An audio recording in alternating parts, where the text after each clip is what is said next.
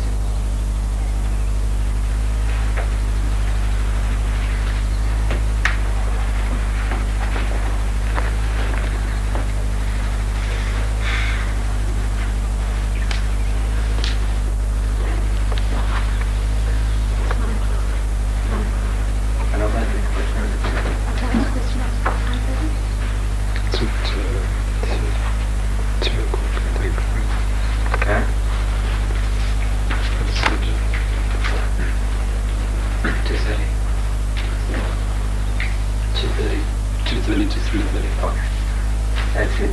Oh, no, sure.